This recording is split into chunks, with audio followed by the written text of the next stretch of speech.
Bienvenidos a la segunda temporada de La Brújula del Instinto, un podcast donde la brújula será el instinto. Somos Paola y Ana María. Como sabemos, uno de los mayores obstáculos que enfrentamos como seres humanos para conectar con nuestro instinto es la falta de autoconocimiento. Por esto, en esta nueva temporada nos embarcaremos en un viaje donde exploraremos diversas herramientas y prácticas diseñadas para ayudarnos a descubrir nuestra verdadera esencia. Hoy es un capítulo especial en el que conversaremos de 3 herramientas de autoconocimiento: la terapia Gestalt, el eneagrama y la terapia asistida con psicodélicos. Y para hablar de estos temas tenemos a la psicóloga, terapeuta, coach, partera de almas, Ana María Tamayo. Ana María es una profesional y mujer que admiro muchísimo y estoy muy feliz de poder tenerla en la Brújula del Instinto. Acompáñanos en este viaje. Hola Ana María, bienvenida a la Brújula del Instinto. Hola, muchas gracias por esta invitación. Muy contenta de estar acá. Nosotros también estamos muy felices de tenerte aquí y queremos entrar en materia. Aunque ya hicimos una corta introducción de quién eres, sí nos gustaría saber en tus palabras quién es Ana María Tamayo. Pues yo diría que soy una buscadora incansable y apasionada, una abanderada del amor y la libertad, y una convencida de los caminos de la conciencia, del autoconocimiento, del autodescubrimiento, em, y una partera de almas. Creo que mi misión es acompañar a otros a parir quién realmente son, em, y a descubrir esa esencia, esa luz que tenemos todos dentro y que a veces perdemos o se nos olvida. A recordar de dónde venimos, a recordar quiénes somos, a recordar cuáles son nuestras pasiones, eh, y bueno, a sanar también, ¿no? Esa es como mi misión y mi camino. Qué lindo todo esto que dices y me consta, lo he visto y cabe aclarar un poco que yo llegué a la terapia Gestalt por ti Mm. escuché por primera vez esto y la verdad tú fuiste ese consejo que me diste de estudiar esto fue como un gran camino para este autoconocimiento. Y ya que nombraste la palabra autoconocimiento, ¿qué es el autoconocimiento para ti? Para mí el autoconocimiento es poder ir hacia adentro y saber quiénes somos, saber cuáles son nuestras luces y nuestras sombras, cuál es nuestra vulnerabilidad y nuestra fuerza, eh, y reconocernos un poco sin referentes, como soltar la historia que nos han contado de nosotros mismos para poder escuchar como nuestra propia voz y la verdad de nuestro corazón. Ujú. Bien profundo lo que dices. Y pues te quisimos invitar hoy porque tienes unas herramientas que a nosotros nos han servido mucho, particularmente la terapia Gestalt y el eneagrama. Y pues nos gustaría que nos contaras un poquito corto, porque es amplio, son amplios los temas. ¿Qué es la terapia Gestalt? ¿Qué es el eneagrama? ¿Y por qué son unas herramientas de autoconocimiento? Bueno, la terapia Gestalt es un enfoque terapéutico que nace de la psicología humanista alrededor de los años 40, 50. Uno de sus principales creadores es Fritz Perls y su esposa Laura Perls. Pero más que un enfoque terapéutico, yo diría que es como una forma de vida, y así decía también Fritz, ¿no? Como no solamente es un enfoque terapéutico, sino es una forma de vivir, que se basa en 3 principios básicos, digámoslo así, que es la conciencia, la presencia y la responsabilidad. Nace la historia de la Gestalt es interesante porque Fritz era médico, psiquiatra, neuropsiquiatra y después psicoanalista, y nace como un poco en respuesta a muchas de las necesidades que el psicoanálisis no podía entender y no podía atender. Ujú. Entonces es una terapia, a diferencia del psicoanálisis, que está muy basada en ir hacia el pasado, La Gestalt es una terapia que se basa en el presente, que se basa en una relación terapéutica mucho más cercana y horizontal que las terapias que se han descrito anteriormente y los enfoques tradicionales de la psicología. Y eso fue una de las cosas que más me llamó la atención de la Gestalt, que es un enfoque terapéutico donde el terapeuta está en el mismo lugar del paciente. Eh, como decía Memo Borja, la única diferencia entre el paciente y el terapeuta es que el terapeuta sabe que está enfermo y el paciente todavía no. Sí, y, exacto. y, y eso a mí me encanta. Porque es así. Entonces, es así, es así. Entonces, eso debe tener un enfoque terapéutico donde el terapeuta se pone al nivel del paciente. Inclusive en la Gestalt no le decimos paciente, sino consultante. Me parece que es bien interesante porque es salir de esos modelos un poco médicos a los que está acostumbrada la psicología, ¿no? Donde el terapeuta sabe más que el paciente. Aquí en Ujú. este enfoque terapéutico, el que tiene conocimiento de su historia es el paciente. ¿No? Eh, y pues esos tres principios que en realidad no son un enfoque terapéutico, sino son un modo de vivir, que es la conciencia, es el poder estar aware, ¿no? Como darnos cuenta, ¿no? Como darnos cuenta de los patrones que repetimos, darnos cuenta de lo que nos duele, darnos cuenta de esas heridas que hemos tenido en nuestra historia. La presencia es poder estar mucho más en el aquí y en el ahora. ¿Sí? Vivimos mucho en el pasado y en el futuro y nos Ujú. cuesta mucho estar presentes, entonces la terapia gestal es un entrenamiento para estar cada vez más presentes. Y la responsabilidad que tiene que ver con el hacernos cargo, ¿no? Como el hacernos cargo de lo que sentimos, hacernos cargo de lo que pensamos y hacernos cargo de lo que hacemos, ¿sí? Porque tendemos a ser víctimas del mundo externo y a justificar ese hacer y ese sentir y ese pensar en las acciones de los demás. Entonces, este tipo de Sí. terapia nos ayuda a poder ser mucho más responsables y a darnos cuenta de que somos protagonistas de nuestra historia y somos creadores de nuestro presente. Ujú. Y el eneagrama, Bueno, el eneagrama es para mí una de las herramientas más fascinantes de autoconocimiento. Es es un modelo caracteriológico o también se puede entender como un modelo arquetípico, digámoslo así, eh, que nos permite entrar en un proceso de reconocimiento, como utilizar unos arquetipos o unos referentes para podernos mirar en unos espejos, ¿sí? Porque es mucho más fácil conocerse cuando lo ponemos afuera que cuando miramos hacia adentro. Cuando miramos hacia adentro surgen un montón de resistencias para poder describirnos a nosotros mismos. En cambio, cuando lo vemos afuera, a veces es más fácil decir, yo me parezco a eso, que yo Sí. soy esto. Ujú. Entonces es un modelo caracteriológico y arquetípico que nos permite como reconocernos afuera, ¿sí? Para poder identificar eso que somos y eso que no somos. ¿Sí? El enneagrama nace de una tradición sufi, espiritual, que dice que todos nacemos con una luz o con una virtud y que empezamos a dejar de ser para pertenecer. ¿Sí? Que empezamos a dejar de ser eso que somos en esencia y que empezamos a construir un personaje desde que estamos en el vientre materno que nos sirve para pertenecer a un sistema o a una familia y que muchas veces nos lleva a alejarnos tanto de nosotros mismos que nos olvidamos de quiénes somos y nos confundimos con ese personaje que hemos creado, que muchos llaman ego.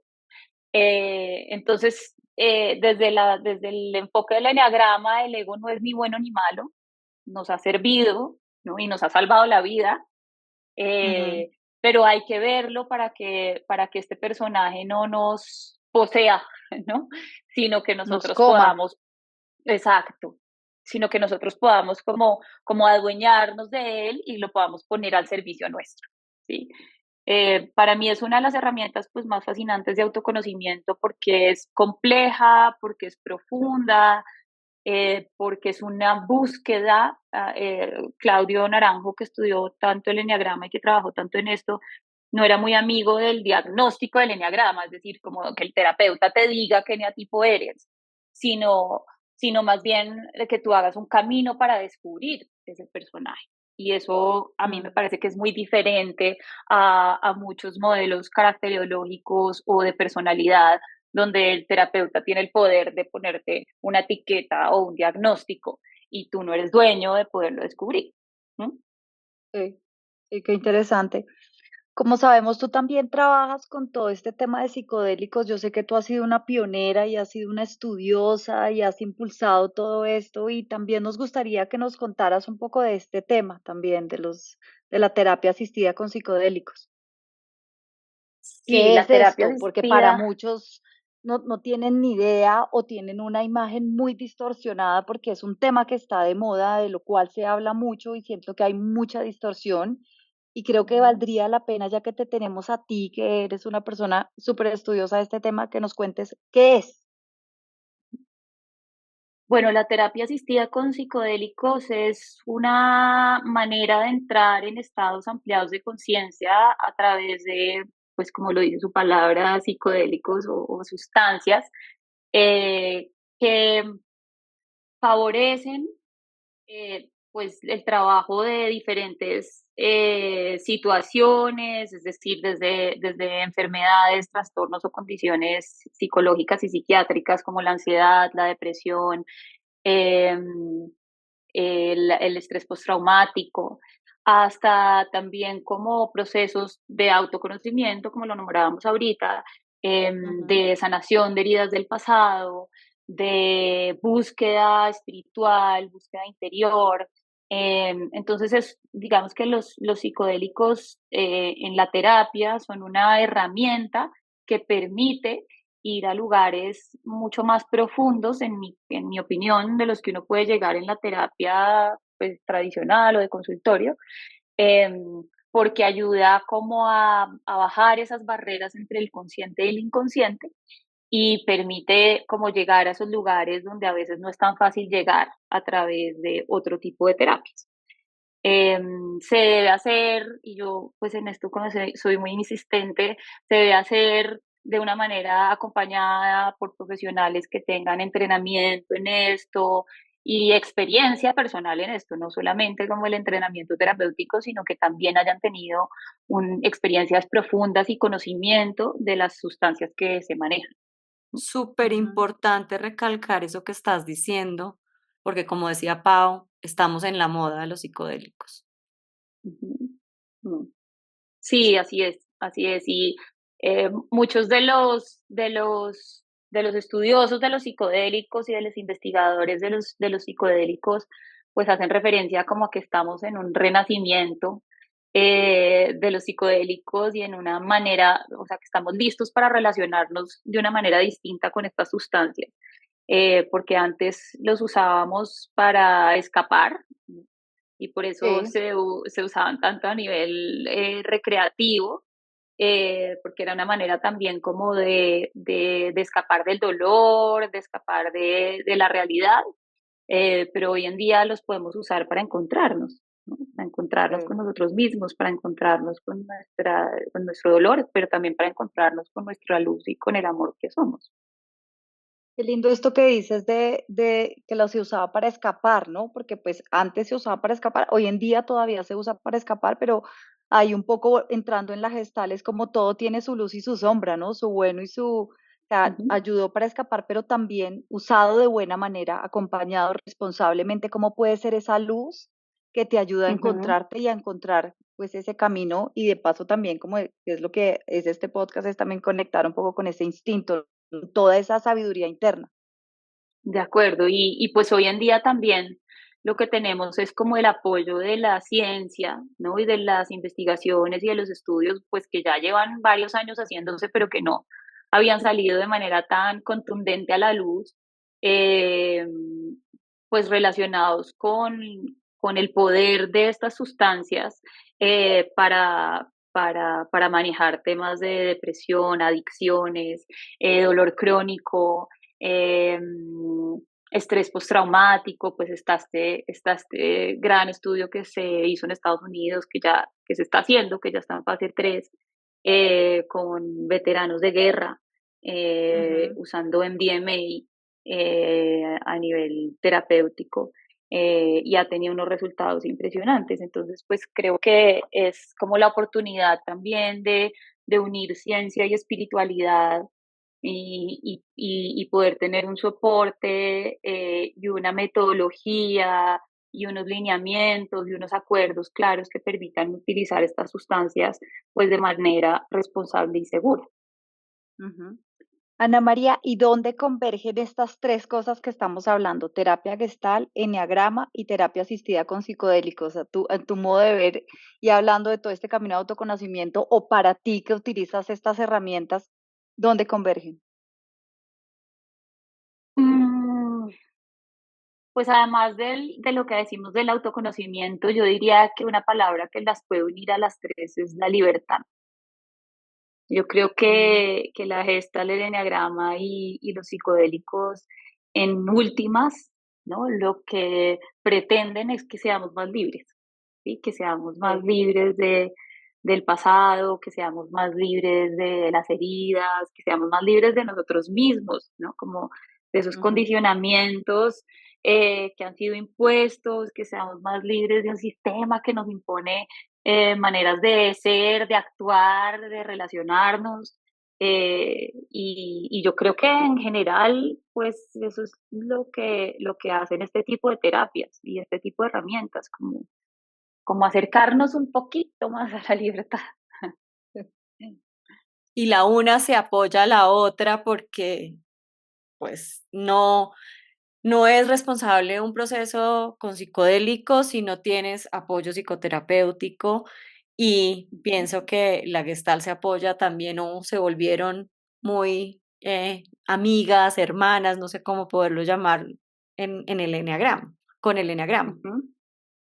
De acuerdo, sí, ahí están conectadas, digamos.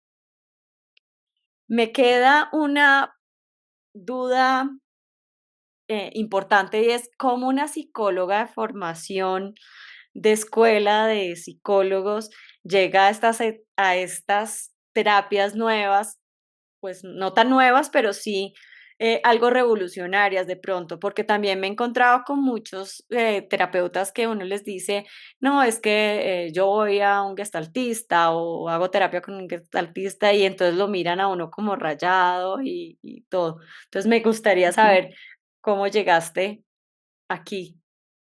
Sí. Pues yo salí de la universidad y empecé a hacer consulta muy rápido. Empecé a hacer consulta pues casi que recién graduada y me empecé a dar cuenta que los enfoques tradicionales de la psicología que yo había aprendido en la universidad se quedaban cortos.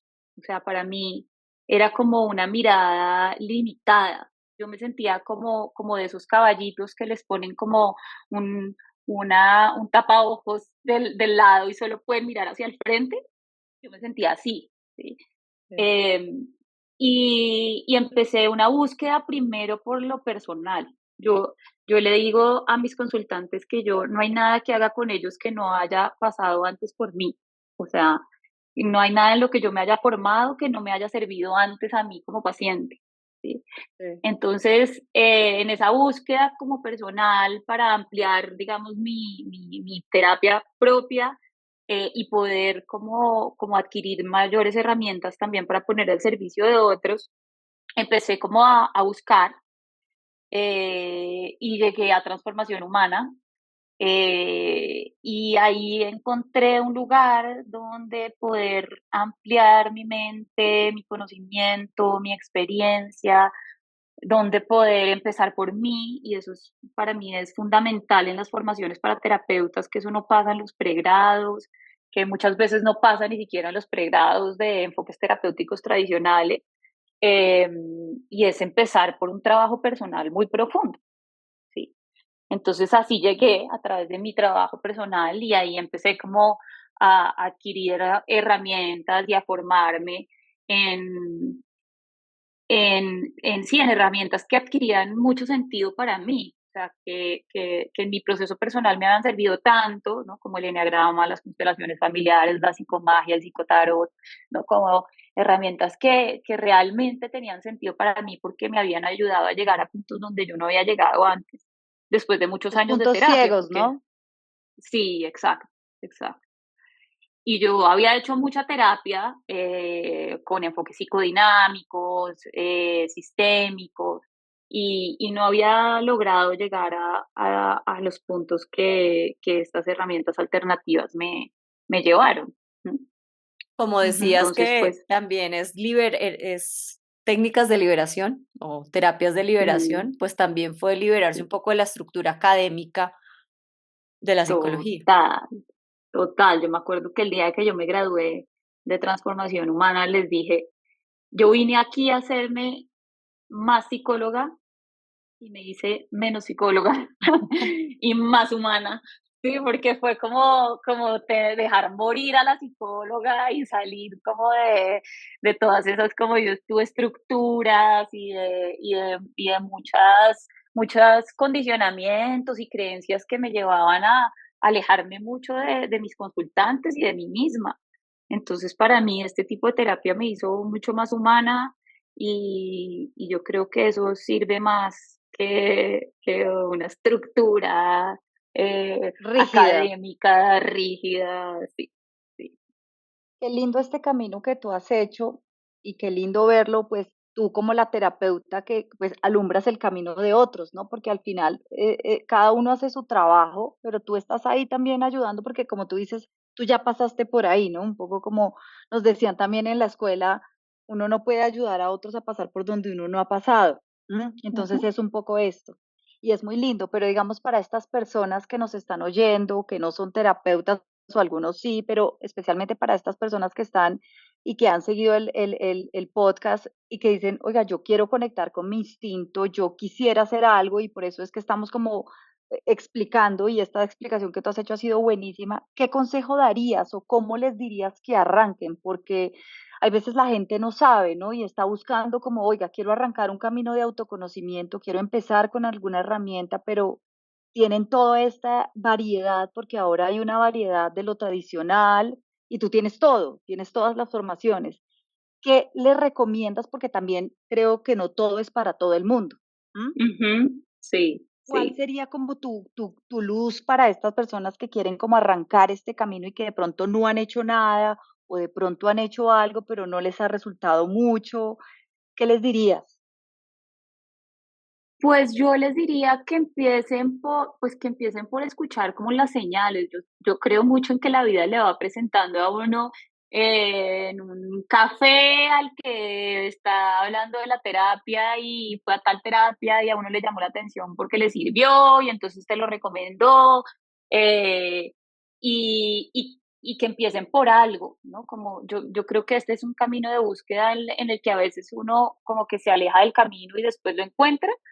Entonces, pues como que identifiquen cuáles son tal vez como sus necesidades y qué les gustaría encontrar en un espacio terapéutico y que partan de ahí para indagar de pronto qué enfoque o qué tipo de terapeuta les puede servir, ¿no? Si son más estructurados o si son más alternativos o les gusta innovar más, pues se pueden atrever como a terapias más controversiales, digámoslo así, pero inclusive a las personas que son muy estructuradas también les sirven este tipo de terapias porque les ayudan como a romper la estructura, ¿no?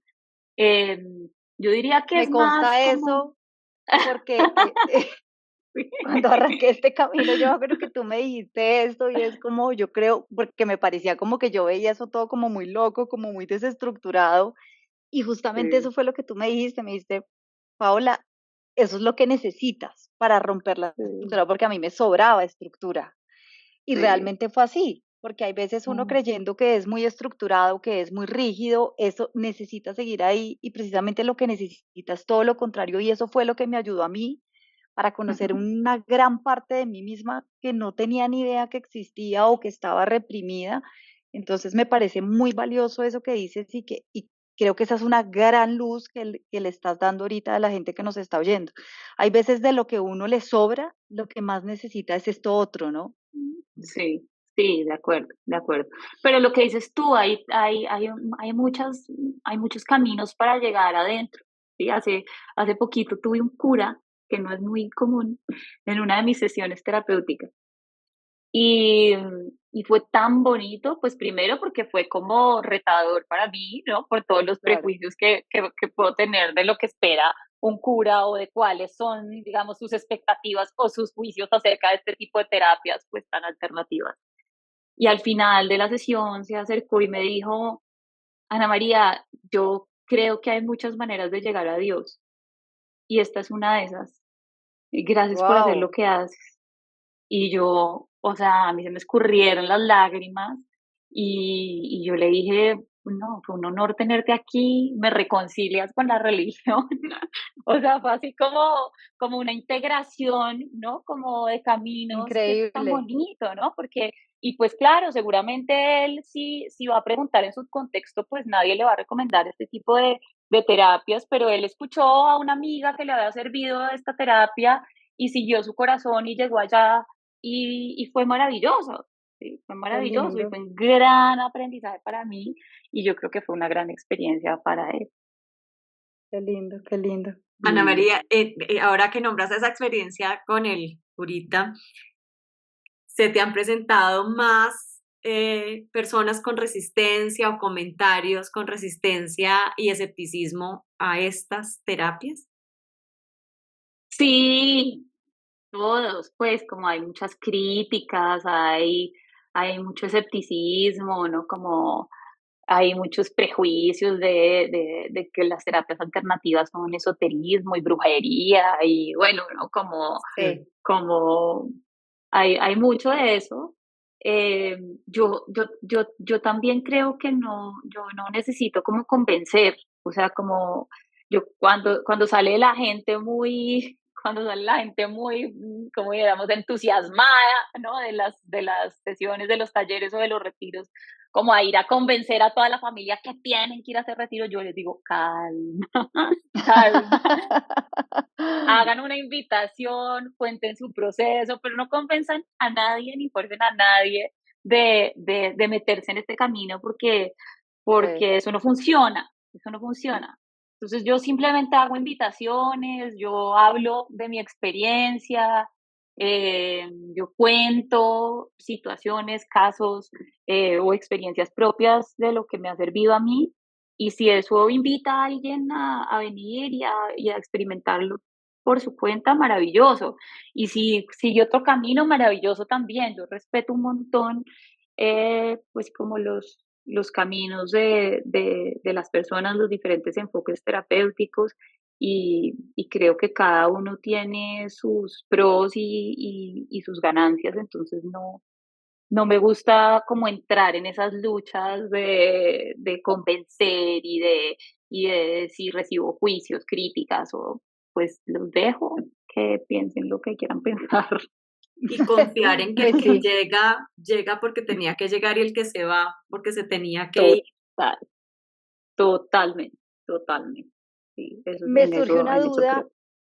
para aclararle un poco a los oyentes y es, bueno, terapia gestal, te consigues una terapeuta gestal, que tenga Ujú, énfasis en gestal. Asistencia con psicodélicos, pues también lo mismo. Pero en el ujú. enneagrama, ahí te quería preguntar, el enneagrama, pues es una herramienta, como tú bien lo dices, de autoconocimiento que es muy valiosa, pero que tiene mucha literatura. Y mucha Ujú. literatura que un libro tú lo puedes leer y tú puedes empezar a entender y cómo descubrirte, empezar a conocer todos los eneatipos y poder llegar a cuál es. ¿Cuál crees tú que es el mejor camino para las personas que nunca han tenido contacto con enneagrama para empezar? Ujú. A mí me encanta empezar por lo experiencial antes de empezar por lo intelectual en el eneagrama, ¿sí? Porque la literatura del eneagrama, cuando tú no tienes la experiencia antes o el trabajo terapéutico antes, puede confundir mucho, ¿sí? Ok. Inclusive esos tests que hay Hay un virtuales, montón. que hay un Sí, montón, confunden mucho. Entonces, yo diría, recomendaría hacer un taller de enneagrama con alguien que tenga experiencia en esto, ¿sí? Eh, y de ahí ya cuando tengas como una idea desde lo experiencial, donde hayas empezado a conocer ese personaje, pero inclusive, o sea, yo me demoré un año identificar mi personaje, o sea, no fue como que yo fui al taller y ya salí diciendo, ay, soy un 3, no, no, yo me demoré en aceptarlo, pasé por un montón de eneatipos, quise ser un montón de eneatipos antes de aceptar en qué Eso es soy. importantísimo, ¿no? Porque es que uno Sí, quiere ser como que uno empieza a leer y uno dice, uy, no, el mejorcito es este o el que me gusta es este y yo quiero ser este y uno, no, sí, yo tengo eso. Eso es muy sí, cierto. no, yo me resistí contundentemente a hacerme una vanidosa y estaba tan disfrazada que mi ego estaba tan sofisticado y tan manipulador que no lo podía ver, no lo podía ver, no lo podía ver hasta que por fin lo logré ver y fue súper liberador y un proceso muy bonito, doloroso y profundo, pero muy bonito. Entonces, pues no, el enneagrama es un camino largo, el enneagrama es un camino largo. Lo que te digo, a mí me gusta empezar por lo experiencial antes de empezar por lo intelectual y por lo académico, pero a partir de una primera experiencia en un taller ya uno puede empezar a leer, puede ir a un terapeuta que tenga experiencia en enneagrama que te ayude a ir encontrando ese personaje, ¿no? A ir dando forma, a ir aceptando esas partes de nosotros que nos cuesta tanto trabajo aceptar. Yo Ujú. digo que cuando uno se acerca al enneagrama, tiene que poner mucha atención en los eneatipos que le atraen, pero sobre todo en los que rechaza, porque ahí hay información. Hay información, de acuerdo. Yo arranqué, como la primera herramienta que conocí antes de la Gestalt fue el Eneagrama. Ujú, Y sí fue muy, muy contundente para mí también ujú. es una herramienta que es fabulosa porque fue como un espejo literal verme y como es este momento en que uno dice, yo no esperaba esto de mí, pero Sí, es muy contundente, sí, es muy Yo bueno. les sí. cuento que lloré 2 días seguidos, Ujú. leía, pues, ya había hecho el taller, entonces, sí, lo que dices tú, me costaba verme en el eneatipo, pero después empecé a leer ese libro y decía: "Juepucha, yo soy así", pero, o sea, yo como si yo misma me estuviera mintiendo a mí que yo no era así, pero me conocía Ujú. demasiado bien. El libro era escrito basado en mí, y leía 2 páginas y lloraba, y lloraba, y lloraba, y entonces paraba, y al otro día volvía y lloraba, y volvía y leía, y uf, qué Sí, sí, fuerte muy duro. y qué Pero maravilloso, porque de ahí puede empezar uno a aceptar Ujú, y a trabajar. ujú. exacto, es liberador, la palabra que tú dijiste es Sí. perfecta porque es liberador. Cuando yo lo leí, fue como al verme tan reflejada en eso, fue liberador, fue doloroso, pero para mí fue más bueno que malo, como, Ujú. bueno, o sea, como ahora todo tiene sentido y ahora entonces, ¿cómo empiezo a trabajar con esto? ¿Qué hago con toda esta información? Como yo soy de la tarea, entonces, bueno, ya vi que esto está sucio, ¿cómo lo limpio ahora? Entonces ahí fue que salté a la terapia Gestalt. Como Claro.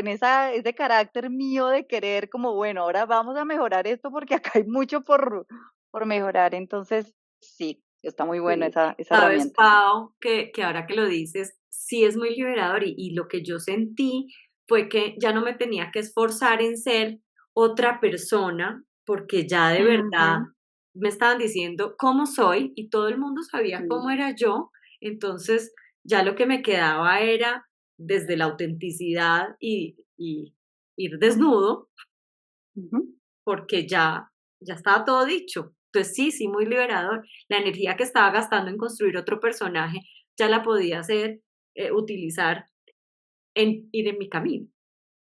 De De acuerdo. acuerdo. Y lo liberador que es también empezar a reconocer a otros en sus eneatipos, ¿no? Porque También, en las relaciones, como uno empieza a pedir lo que el otro nos puede dar y cómo empieza a juzgar, ¿no? Como esa manera del otro de ser porque es con uno, pero ni siquiera es con uno, es porque es así ya. ¿sí? Entonces, como identificar, por ejemplo, para mí fue muy liberador en ese momento identificar el eneatipo de mi pareja, porque ya entendí que era un 5 y no era que me abandonara, es que él necesitaba irse a su cueva, ¿no? Y ya, ¿sí? De Entonces fue como, acuerdo, ay, ya, no es conmigo, no es que me abandonen, no es que yo no soy suficiente para que él esté presente, ¿no? Sino es como, ay, él necesita irse y está bien, ¿sí? de acuerdo. Esto que dices es maravilloso porque ahí va algo y es que cómo si nos conocemos a nosotros, nos reconocemos a nosotros, somos capaces de ver a los otros y cómo podemos hacer eh, pues, que el colectivo y la sociedad funcionen mucho mejor. ¿Tienes algo ahí como para profundizar, para decirnos cómo esto, cómo el autoconocimiento no solo nos sirve a nosotros, sino que le sirve al resto de la sociedad? Ujú. Pues es que yo creo que cuando empezamos a reconocer y a mirar hacia adentro, dejamos de señalar y juzgar. Y cuando dejamos de señalar y juzgar, el otro se deja de defender, ¿sí? Entonces Ujú. entramos en un proceso como de aceptación, ¿no? Yo cuando trabajo con parejas, por ejemplo, en consulta, trabajo mucho en esto, ¿no? Como las parejas llegan a terapia de pareja para que el otro cambie, ¿sí? O sea, esa es la base de la terapia de Sí. pareja, ¿no? Es como, vengo, aquí te traigo, ¿sí? Aquí te Para que traigo, lo siempre hay cambies, uno, por favor, que es sí, que sí, no se porta bien. sí, sí, sí. Siempre hay uno que tiene más el deseo y la intención de llegar a la terapia de Me pareja, consta. entonces Así llegué trae, yo. trae al otro, ¿sí? Para que me lo cambies y así yo lo pueda amar, ¿no? Porque es que Exacto. yo no lo puedo amar así, es que está No, dañadito, entonces pues así no me sirve, ¿sí? hay que Entonces arreglarlo, necesitamos, sí, sí, sí, mejorarlo. exacto, exacto. Entonces yo empiezo la terapia de pareja diciéndoles, pues vamos a partir de una base y es como, lo puedes amar así, la puedes amar así, te pueden amar así. Porque en ese señalamiento y en esa no aceptación del otro, pues nos herimos demasiado. Mm. Entonces, cuando hay una aceptación propia, ¿sí? Ya el otro no necesita señalarte nada, ¿sí? Es decir, como si tú llegas diciendo, me equivoqué, ya el otro no te tiene que decir 8 veces que tú te equivocas en eso, te equivocas en eso. No, es como, o si tú dices, me cuesta esto, ¿sí? Pues ya el otro puede también decir, ah, es que a mí me cuesta esto también, ¿sí? Y Mm. entonces ahí se da una comunicación distinta, ahí se empiezan a generar otro tipo de relaciones que no parten del señalamiento, del castigo y de la culpa, ¿no? Sino del reconocimiento y la aceptación. Y yo creo que eso, pues, es muy sanador. Y es la base de una sociedad más sana, ¿no? Y esto no solamente con la Mm, pareja, con los padres, que hay conflictos, con los hermanos, con claro. los jefes, con los hijos. Ujú, Entonces, qué lindo eso, mm. sí.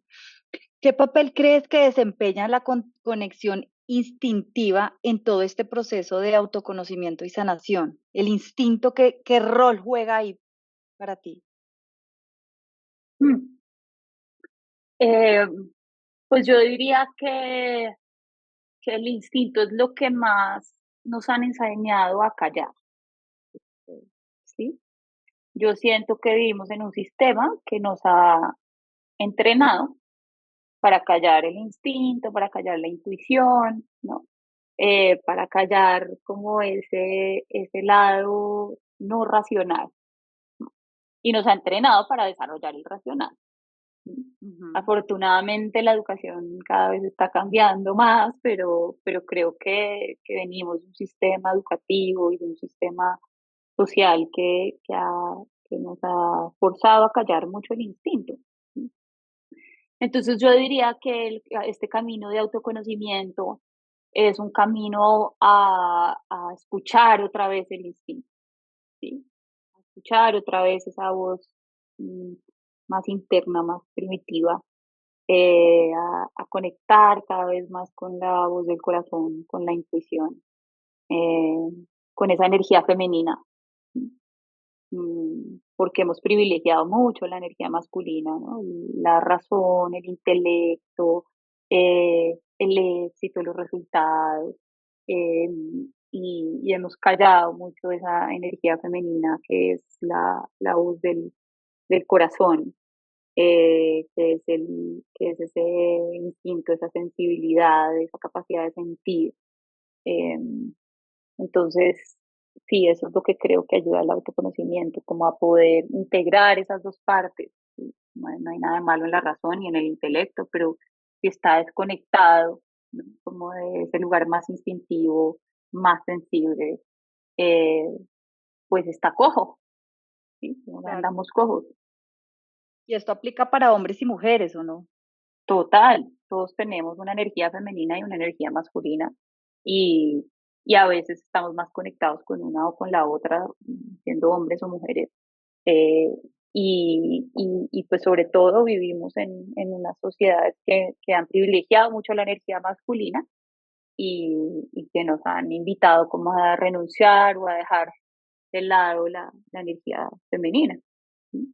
A hombres y a mujeres. Mira lo chistoso que tratamos de hacer una temporada con hombres Ujú, y estábamos felices de que los hombres nos contaran cómo era su instinto. Esto fue lucha total.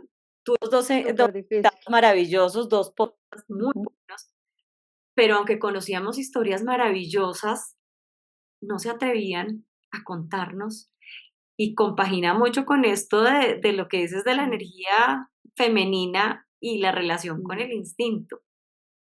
sí, Está esa sí. necesidad ahí latente.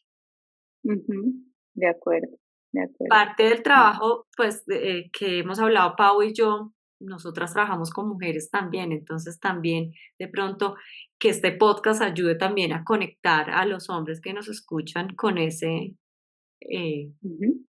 con Con ese ese instinto. despertar De y que se acuerdo, de despierten acuerdo. a esa búsqueda, ¿no? Que esto no es un solo tema de mujeres, es un poco como era la religión en el pasado, no es la mujer es la rezandera y la que va y la que, entonces la mujer es la que va a terapia, no, esto es una necesidad de todos.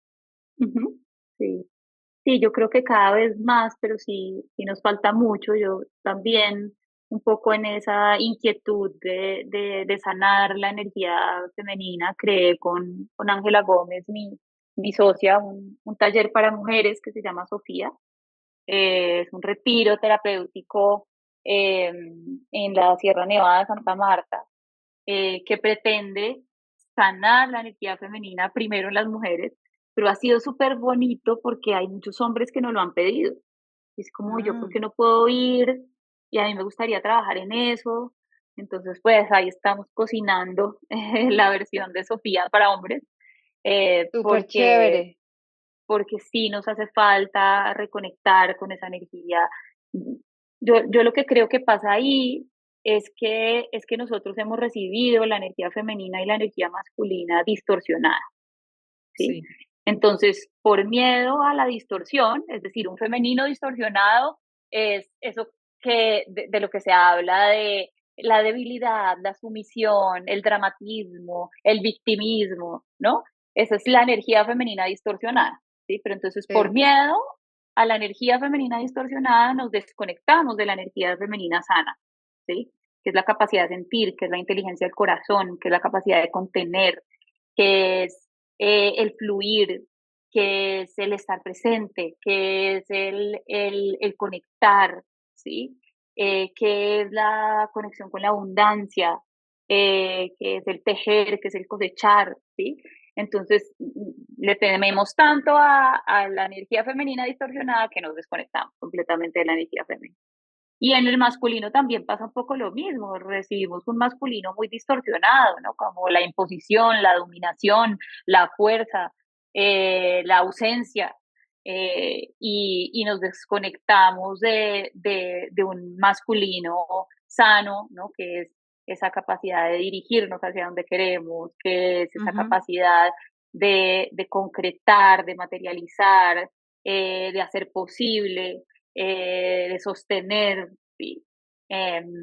Entonces, un poco, Sofía, se trata de eso, como de sanar los linajes y de trabajamos también con arquetipos y de poder equilibrar la energía femenina y la energía masculina en nosotras.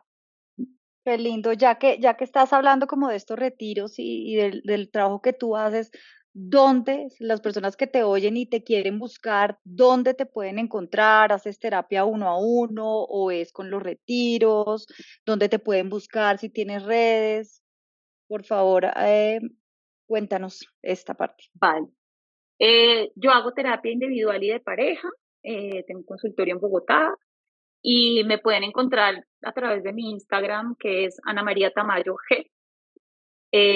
Y ahí publico la mayoría de retiros, porque pues tengo Sofía en la sierra, pero también tengo Canto Pacífico, que es un retiro a donde vamos a Nuquí y hacemos todo un trabajo terapéutico de vida y muerte y Wow. renacimiento en el Pacífico, con la compañía de las ballenas, en época de avistamiento de ballenas, que es muy lindo. Ay, Em, divino. y, y tengo otro en el Orinoco, que también es espectacular, en un lugar mágico. Yo creo que es de los lugares más lindos que tiene Colombia. Ese río es una cosa impresionante, que se llama el Llano en Llamas. Y ahí trabajamos como un poco el tema de encender la llama interna y de trabajar en esa luz que somos. Em, entonces en mi Instagram pueden encontrar como toda la información que yo voy publicando de los diferentes retiros, Ana María Tamayo G. Y Sofía tiene un Instagram aparte que se llama Retiro Sofía. Ok, Perfecto. igual en la descripción del podcast lo vamos a dejar para que la gente vaya fácil. Una Vale. persona que nunca ha hecho nada, que no ha empezado, que tiene como ganas de empezar algo, ¿puede asistir a tus retiros o necesita algo previo o terapia uno a uno primero? ¿Cómo es el proceso? Pues depende. Nosotros por lo general hacemos, digamos, una sesión de consulta previa a los retiros donde pues evaluamos si la persona está lista para ir a uno de estos retiros, si tiene las herramientas o si a veces necesita un poco de terapia antes. Entonces, pues nos conocemos, yo les cuento un poco de mí, no como yo lo que digo es que ahí pues ponemos como las expectativas de ellos y las mías sobre la mesa y vemos a ver pues como si se alinean y ahí decidimos si la persona está lista para ir a alguno de los retiros, pues lo hacemos y si no, hacemos unas sesiones de consulta individual antes del retiro para que la persona pueda estar como más preparada para asistir a los retiros. En Sofía ya tenemos Sofía nivel uno y Sofía nivel 2. Entonces pues digamos que las personas que no tienen mucha experiencia empiezan por el uno y ya tenemos como otros niveles porque la gente nos va pidiendo más y se va tejiendo una comunidad de mujeres que es espectacular. Ya han pasado más de 200 mujeres por este retiro y ha sido increíble. Pero digamos, para ir a Sofía 2 tienes que haber pasado por Sofía 1, sí o sí. Sí, pues por lo general sí, hacemos algunas excepciones porque hay mujeres que llegan como en el momento justo que es Sofía 2 y están listas, entonces hacemos unas pequeñas excepciones, pero sí, la idea es que vayan primero a Sofía 1 y después a Sofía 2. Y ahora Y ya en estamos cuanto a, próximos a lanzar Sofía 3. wow. Y en cuanto a psicodélicos, si alguien quiere incursionar en este tipo de terapia y nunca ha hecho terapia uno a uno, otro tipo de terapia, ¿puede hacerlo? ¿Cuál es la mejor forma? ¿Qué le recomiendan? ¿Nunca ha hecho nada y quiere entrar con psicodélicos o es mejor cuál es tu recomendación? Yo recomiendo que si la persona quiere hacer una sesión de terapia asistida con psicodélicos, pues vaya donde un profesional que tenga como la experiencia. Y siempre, sí o sí, recomiendo que haga sesiones antes y después de la sesión de terapia con psicodélicos, porque se necesita una preparación y una Ujú. integración. Es muy importante las dos cosas. Importantísimo eso de la integración. ¿Qué es la integración Sí. para quien no sabe qué es la integración? La integración son terapias ojalá con el terapeuta mismo que hizo la sesión de psicodélicos, o si no, porque por ejemplo hay terapeutas a los que nos llegan personas después de una toma de yagé donde el taita no hace un proceso de integración casi nunca, Claro. pues como desbordadas con toda la información que recibieron, ¿no? Ujú. Abrumadas con emociones o sentimientos que no han logrado procesar. Entonces, lo que hace uno en la terapia es ayudar a digerir la información que reciben en la toma de psicodélicos. Y en la Ujú. medida que tú le vas dando sentido y que vas poniendo en su lugar, ¿no? Como también vas cerrando toda esa energía que se abrió, vas comprendiendo los mensajes, vas decantando la información con la ayuda del terapeuta, pues esa experiencia va quedando pues como mucho más clara y sobre todo, pues garantiza que la persona no quede ni energéticamente muy abierta ni emocionalmente muy vulnerable después de estas tomas que pueden ser, pues, que pueden ser muy movilizadoras. Ok. Perfecto. Bueno, para nosotros es un gran honor tenerte aquí. Quisiera yo tenerte por mucho rato más, Otra hora más hablando otra y hora más e ir más profundo, pero creo que ya les damos suficientes herramientas a los oyentes y pues ya saben dónde encontrarte. Muchas gracias por acudir a nuestra invitación. Ana María, Ay, mil muchas gracias. gracias. De verdad que es un honor para mí también. Me voy con el corazón lleno. Estas explicaciones fueron clarísimas y bueno, esperamos que todos los que nos oyen de la brújula del instinto les sirva, que cojan alguna de estas herramientas y que si quieren arrancar, este es el momento para hacerlo. No se pierdan de conectar con su instinto y de empezar a mirar hacia adentro y de encontrar esa luz, que hay veces nos quedamos mucho tiempo afuera esperando que sea un gurú o que sea un líder o que sea un pastor o que sea que nos esté diciendo y hay mucha información que está dentro y nunca, siempre es el momento perfecto para arrancar. Entonces, muchas gracias y hasta un próximo capítulo de La Brújula del Instinto. Muchas Chao, chao. gracias a ustedes por la invitación, porque para mí es delicioso poder hablar de esto. Entonces, mil gracias. Un abrazo.